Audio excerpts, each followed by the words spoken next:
A wannan zamanin na fasaha, Artificial Intelligence (AI) na sauya yadda duniya ke aiki. Gidajen jaridu ma ba su da wani zaɓi sai sun rungumi AI domin ci gaba. AI fasaha ce da ke taimakawa kwamfuta ta rubuta, ta gyara, ta fassara da kuma nazarin bayanai cikin sauri da inganci.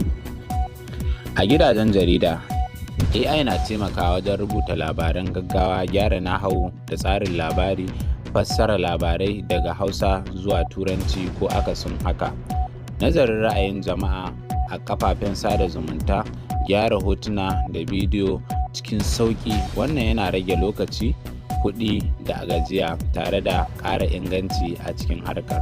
Muhimmancin AI a gidan jarida ba zai misaltu ba. Yana sa labari ya fita da wuri, ya zama ingantacce kuma ya kai ga jama'a da yawa. Gidajen jaridar da bai amfani da AI ba yana barazanar baya a gasar zamani ta duniya. Duk da haka, AI abokin aiki ne, ba mai maye gurbin ɗan jarida ba gaba ɗaya. Amfani da AI a cikin hikima shine makomar aikin jarida cikin sauƙi.